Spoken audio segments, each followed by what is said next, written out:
Welcome back to In Bed with Blair, the podcast where we have unfiltered conversations about life, growth, and being conscious of being the best version of ourselves. Today is extra special because I'm joined by my very first guest, Dr. LaWanda Hill. You may have seen her on Late Night Love on Fox Soul, and she's a licensed psychologist who's all about helping people lead empowered, authentic lives. Grab your drink, sit back, because this is In Bed with Blair. But I'm super excited to have you. Thank you so much, love. I love her so much. I've known her for maybe 3 years now? Almost 3. 3 years, Almost wow. 3.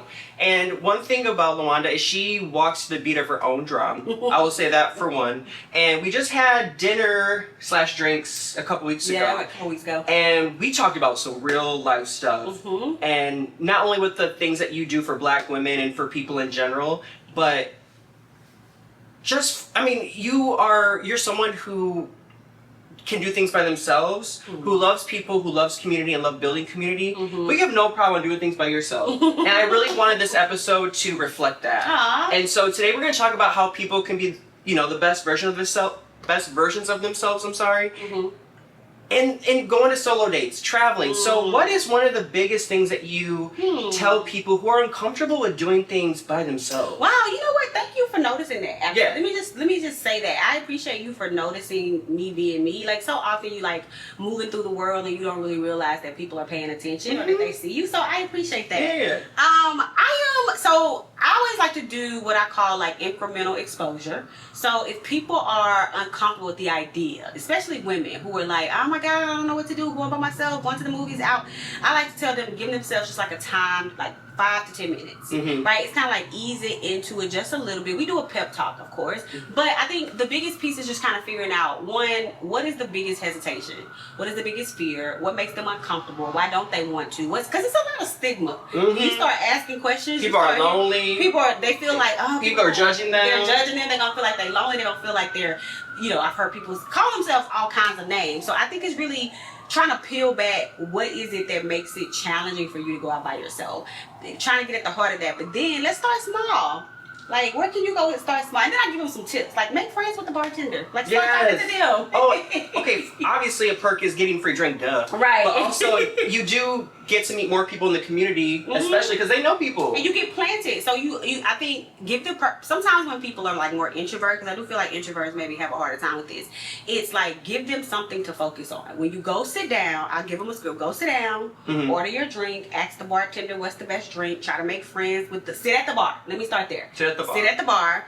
People don't want to usually go out and sit at the tables by themselves, but sit at the bar and then make friends with the bartender and then start having a conversation and let them babysit you for a little bit. Yeah. See.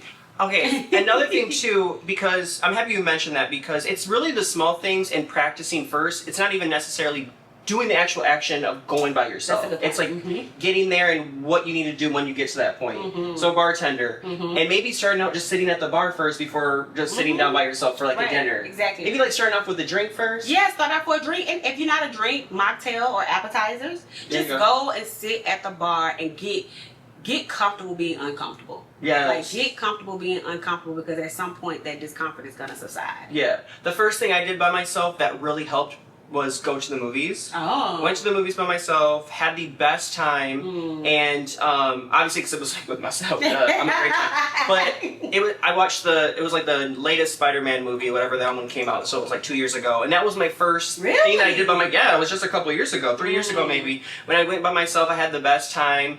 And then I started doing little things like going to the bar, meeting bartenders. I started seeing things around downtown LA, like different events, and there were certain house events and DJs and people that I was connecting with. So I was really going with the community of my interests too, not just food or bar, but like music. Yeah, and what you're into. What I'm into. And so you get to really build a community that way. Going to a bar, I just met one of my I just made a huge group of friends because of Audiograph, the brewery downstairs. So it's like you just never know. Yeah. And I think people have a hard time. They think they have to do like on the weekend, but I feel like it's a lot easier during to the do week. I'm like, like on a Tuesday. Yeah, because people are kind of like out, like, or you can catch the crowd Tuesday, Wednesday, any day of the week. I go out by myself all the time. I was like, wow. I see her I walk down the street, see her by herself all the time. Just kicking it because I've never met a stranger. So when I'm kicking it, I'm gonna always run into somebody. So I feel like just I don't even know where I was going with that, but like just being out and like you're gonna meet people. That's what I was thinking. You're gonna meet your people during the week. If you go like on a Tuesday or Wednesday, people are getting off work. True. Sometimes people are in groups. Sometimes other people just like, oh my God, I had a long day. I need to just go decompress. And then you're more likely to find more people during the week. Now you can do it on a weekend as well. I feel like it's a more higher energy, at least downtown. A lot more traffic. Yeah, a lot more traffic downtown. But I do think that, yeah, during the week is a good place to start to like ease yourself into it. Yeah. Especially it can be overwhelming, like I mentioned, with traffic. Like by traffic, I meant like just a lot of people in one area. But I totally say do something by yourself during the week. If you're gonna do something on the weekend, maybe do something low key like the movies. Definitely to start. Yeah. Now, some people also have like a fear of solo traveling, and Tracy Ellis Ross, she's about to start her series, her own solo travel series, which I'm super excited for. What is your advice for people who are scared or maybe nervous to solo travel? Oh, so here's what I tell people. I tell clients, I'll tell people, if you're gonna give as much energy to your fears, I want you to give equal energy to what could go right. Ooh. So give yourself permission to be scared. Give yourself permission to go through all the reasons why you don't want to solo travel, all the reasons it could go wrong. I tell people dance with fear. It may not go away, just dance with it. Dance with it. Then when you thought about all the bad things, okay, now let's give equal energy to what could go right, what could be exciting, what could I learn, what could I be surprised by, what could like change my life. So I think give people permission to lean into their fear, but then also entertain the opposite end of that spectrum. I love that, dance with fear. I think too, sometimes people are just scared to tackle whatever they're going through. Yeah. And I find it where when I'm ready to tackle something, Yeah. you're looking at my drink? No. No, I just Cheers. I just said cheers. Welcome I just to happened Blair. to look down. No, but I feel like if you're ready, I feel like when you are ready to tackle what you need to go through, it makes it so much easier to prepare for it. If you're just trying to avoid it. Yeah, because avoidance just maintains the fear. Avoidance makes fear bigger in your head. It makes anxiety bigger in your head, and it becomes this big bad wolf. I assure you that 90% of the time, I would even say 98% of the time, it's never going to be the worst case scenario you think it is. Yeah. Now let's talk about being solo and potentially meeting your partner or something like that. What would you recommend for people who, and obviously they don't have to be by themselves when they meet somebody, but what would you recommend for someone, or where should they go if they're trying to find maybe a partner? Maybe it's more than just a solo day. Maybe they've been doing this, but they're ready to put themselves out there. You know what? I would say go to like community-oriented events that have like, what is your type of person you're looking for? So immediately I think alumni events. Right? If you're looking at Southern, I'm from shout out to HBCUs. I'm an HBCU grad, and I think that they have a lot of alum groups here in LA, or they have a strong presence here, and so there's always an activity. If you want to meet someone who like-minded, someone who, if your preference is someone who's educated, who you feel is like-minded, who's into similar interests, go to alum events. I love that. Because it's going to be as many people there who are kind of like with other people. There are a lot of people who are there kind of by themselves.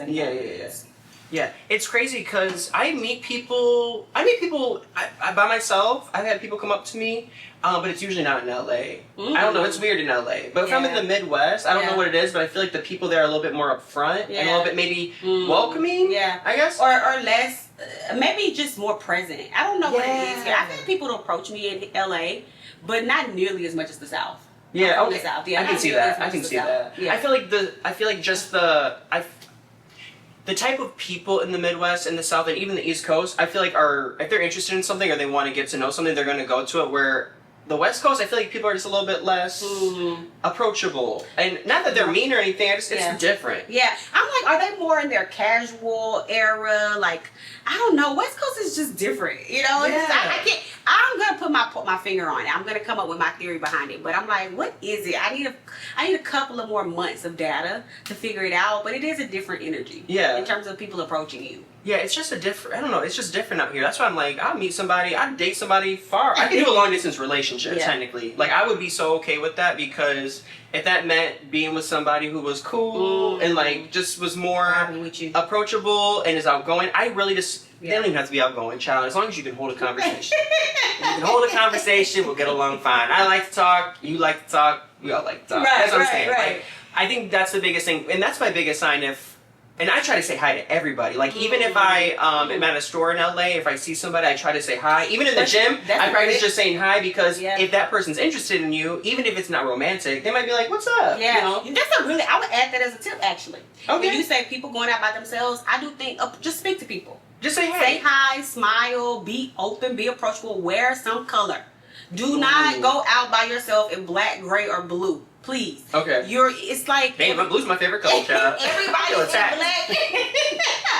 Please get some color in the wardrobe, and because people are gonna be, there's a whole psychology behind color. So people are drawn to the color, and then they're gonna be like, oh, black. Hey. Not black. Okay. Not black. Brown, caramel, go on there. Let some color pop on that melody, on that caramel. Yeah. I would definitely say hi. That's a really good one. Yeah, say you hi gotta to just people. talk. And you just gotta get out of your comfort zone. Yeah. Now, what do you recommend for women who are having trouble, or guys too, who are having trouble meeting people in this day and age of dating, like with the internet and dating apps?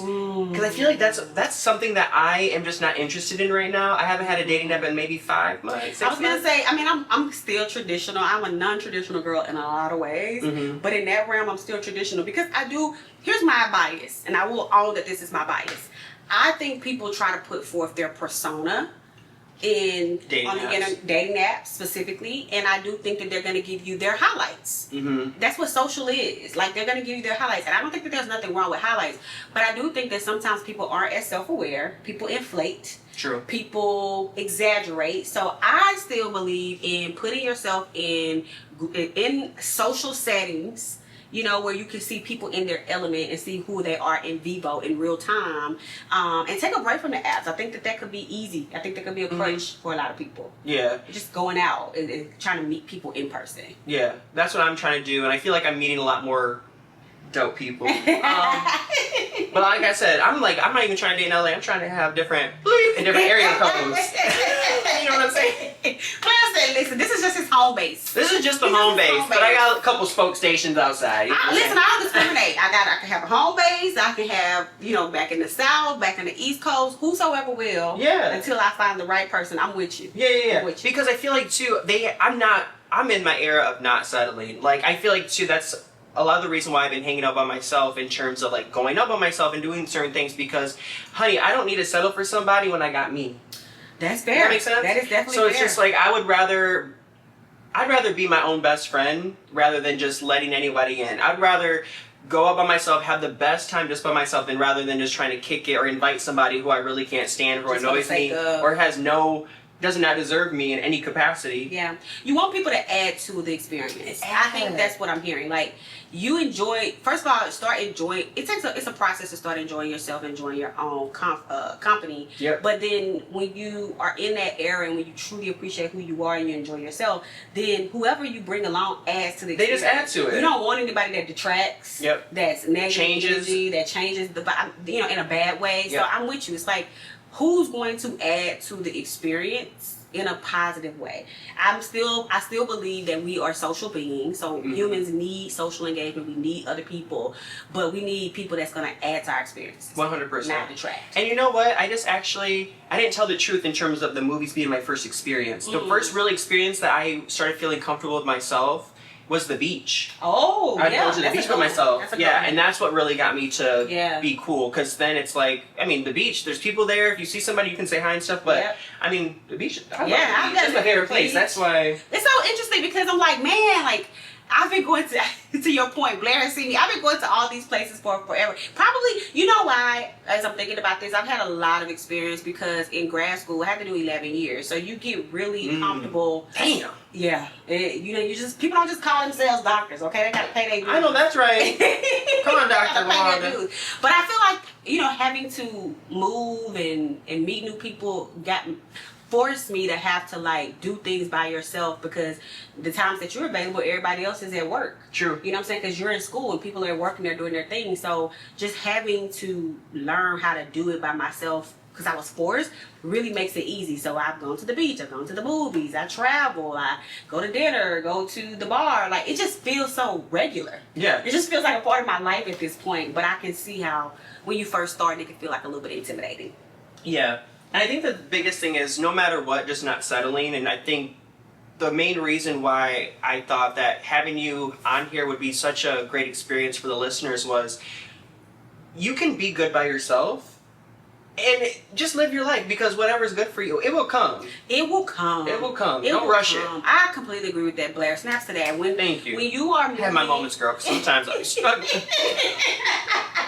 Well, that's growth. It's growth, yeah. That's growth. You like when you are in a good place. I do think that when you're ready, things will come to you. Yeah. But when you're not, you kind of repel the very things that you want. Yes. But when you're like comfortable and having a good time, people are drawn to that. Yeah. People are drawn to that energy, that light. They're like, dang, he having a good time. He's doing his thing. So I do think people will come when you are ready for those people. Yeah. In your life. That part. Damn. You know it's so crazy because it's easier said than done, right? Yeah, I agree. So we talked about like small things that they can do. Now for dating tips, let's say they see the guy, they see the girl, they're in their atmosphere. What's next? Oh, dating tips. We just talked about this on Late Night Love on Fox Soul, so y'all go check out that latest episode. Yeah. Okay, so it depends on what kind of girly girl you are, or what kind of man you are, what kind of person you are in general. Okay. I tend to lean toward the assertive side. Okay. So I might give you a signal. It depends. I may approach you. What's your signal? My signal. Not to go off topic. Like it may be like a wink. Oh, or a smile. A wink. Or like oh my God, a compliment. Okay. With a touch. Okay. Like I may walk up to you and be like, oh my God, Blair, this beard is amazing. Oh wow. And just kind of test it out and see what they do. You know, I do a little look and see do they have a ring on. I'm not trying to disrespect nobody's home, nobody's family. Yeah. Or if they're with somebody, obviously no. But if they're by themselves, then it just really depends on how much of the energy I'm feeling. Yeah. I love that. Yeah. I mean, I don't know. I might be scared to touch a little chin, but I would. I mean, I love a compliment. I'm always giving compliments, but I give. If I don't like it, I would not compliment it. So I'm always giving compliments, and if I think somebody's cute, I'm gonna give some sort of compliment. I like the compliment. I think compliments. Those are. I would classify what I just gave as beginning, middle, and advanced. You know what I'm saying? Because I gave you all in one, but I'll go up and be like, oh my God. I mean, I've done that to guys, and then they'll approach me and they'll be like, they'll walk over. Your eyes are just. Or just smile at them and watch them. Smile. Like you can flirt with your eyes. Now, what's something where you're just like you're talking to a guy or a person and it's just like their turn off. It's such a turn off that you just cannot take. Mine, I'll tell you mine. Mine is teeth. Oh. I'm very particular about teeth. Yeah. And I mean, it doesn't have to be perfect. Okay. But I hope that you're taking care of them. Okay. Does that make sense? Yeah. I mean, that's the thing. That's a really good reflection.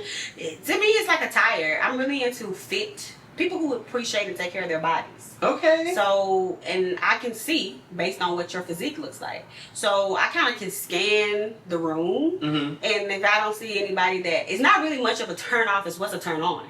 What celebrity would you say body wise is your type? Jason Momoa? Oh no. Okay, so it would be any. Lorenz Tate. Lorenz Tate is nice. Okay. Morris Chestnut. Oh, okay. Morris Chestnut, Lorenz Tate, in terms of actors, but in like Jalen Hurts, basketball players, football players. You know what I'm saying? Like you just want athletic build, whatever that looks like. Yeah. Okay. And then the the outer shell of it that can change complexion. Can we just say something right now? Looks. I don't want to say looks. Looks matter. Looks matter. I don't want to sound like No, that's real. Pretentious. But looks matter. Looks matter. I said this on the show this past Friday. I need to like what I'm looking at, because if I don't, I'm gonna look away. Yeah, you gotta be attracted to what you like what I'm looking at. Yeah. So if I go out and I scan and I'm like, there's nobody in here I like that I look at, I don't keep chilling talking to the bartender. Yeah. If there is somebody, I'm gonna be like, oh, okay. Yeah. I see you, and then I'll proceed.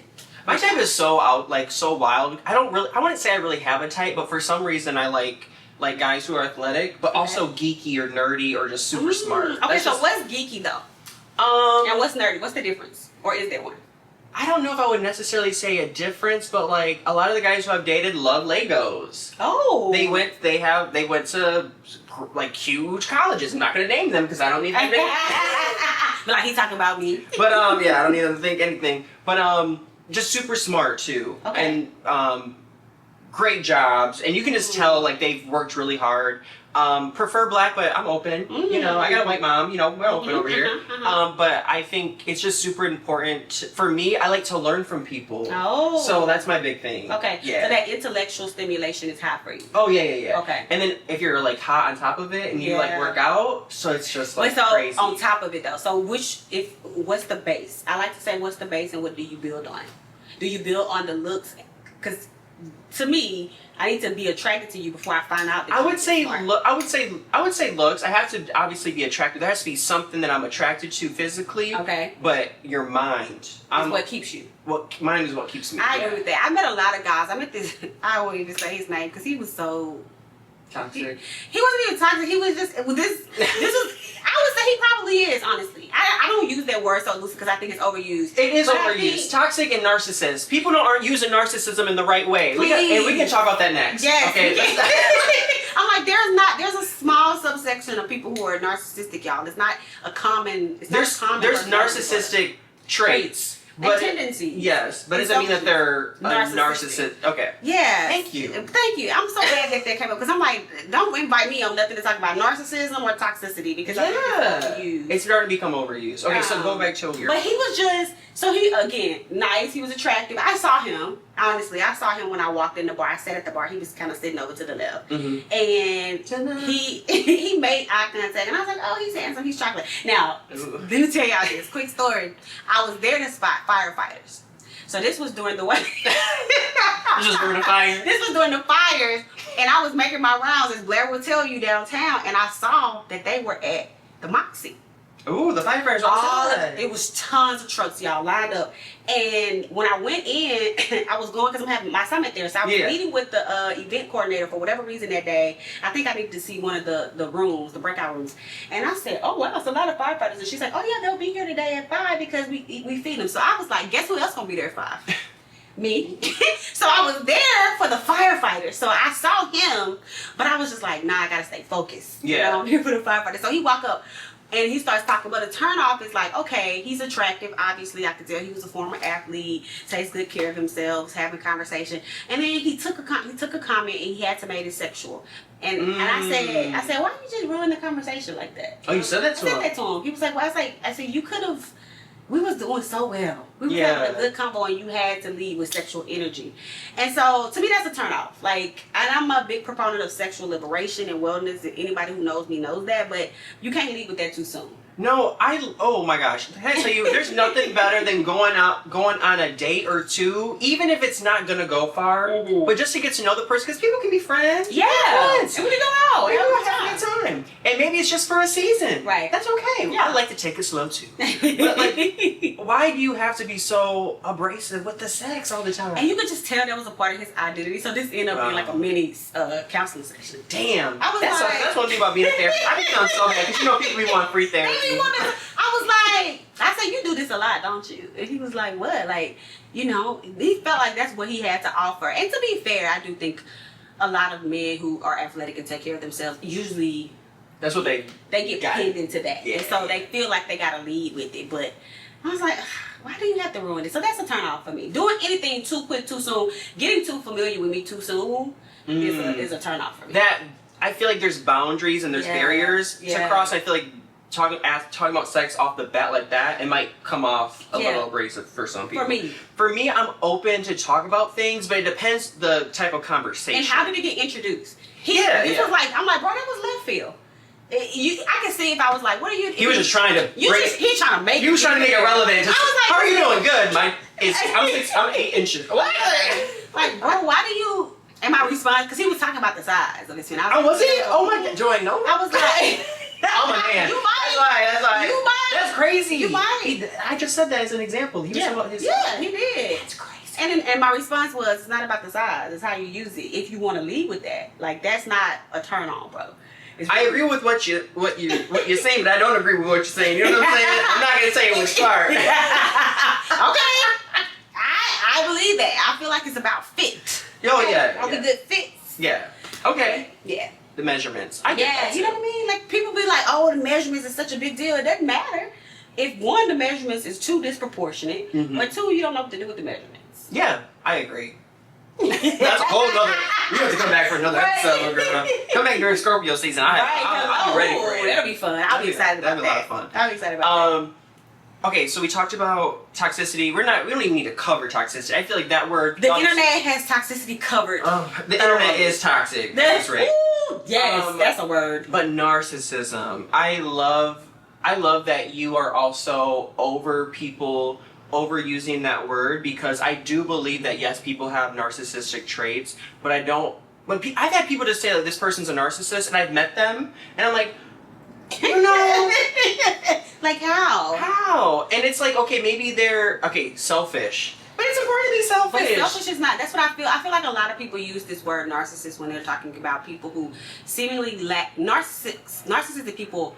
True one are like manipulative, lack empathy. Yes. Right. Like, but I feel like a time when I hear people use it, it's because that person is not being considerate, or they're being selfish, or they're not that into you, or they lied to you, or they being, fuckboys. It's usually repetitive behavior. Yeah. And they're not really looking at themselves in the mirror of what they need to address. Exactly. Or the fact that they're allowing it. Just self-select out, So I do think, I love the fact that we have access to so much information, because I think it's helping us as people. But I hate the fact that we think that we have such a sophisticated understanding of mental health terms, because I don't. I think we're just really scratching the surface, and I think it sometimes does us damage. Yeah, and I love, especially with Generation Z, I think that therapy is more common now than it's ever been, and I love, but they say therapists tell their client one word, and geez, people be throwing that and that's why I'll be like, no, let me just educate you on what I'm hearing, because my clients don't usually lean that way, but I can tell when I get them, when I'm like, you've been on the internet,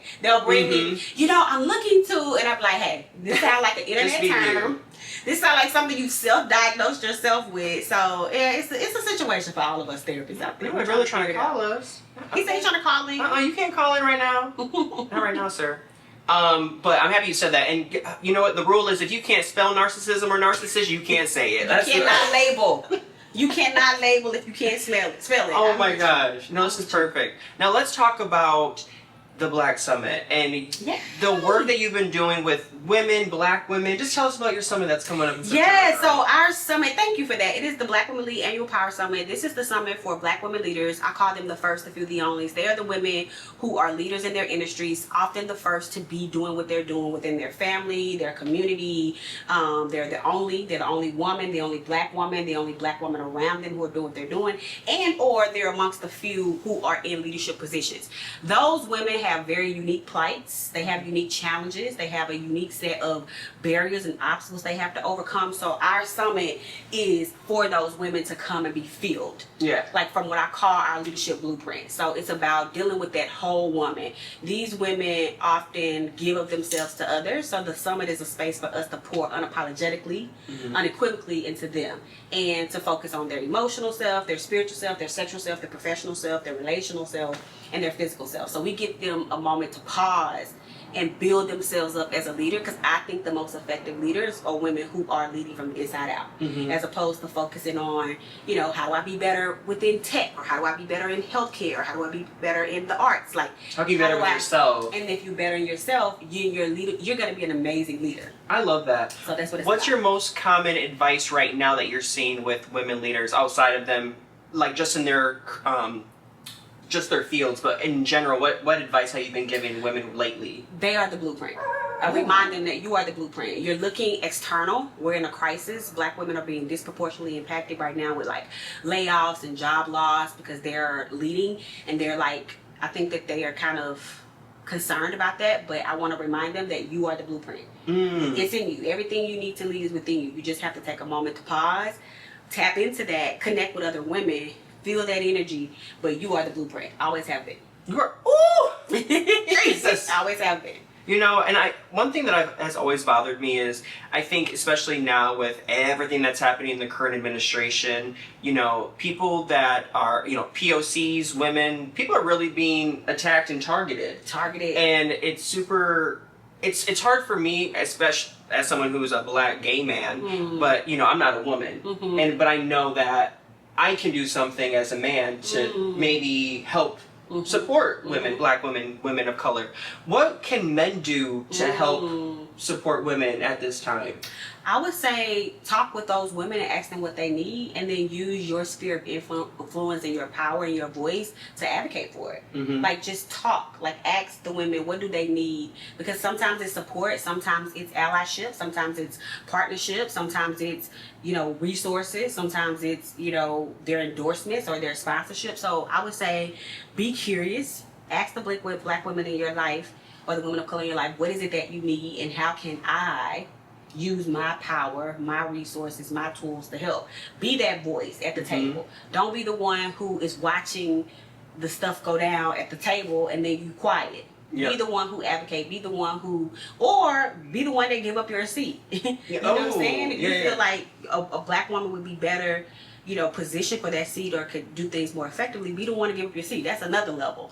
But I do think, you know, just being curious and asking those women what they need, and then being willing to provide no matter what that is. Yeah.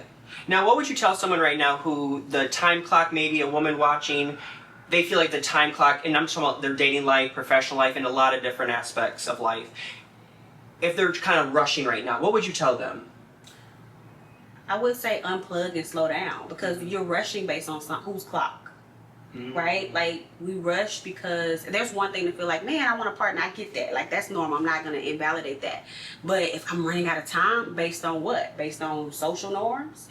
How quickly we're supposed to be here? Based on what your friend is doing? Based on what your mama did?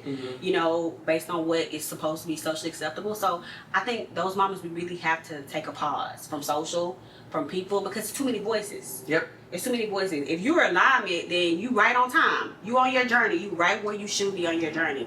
So I would say take a bit of a pause and figure out what's rushing you.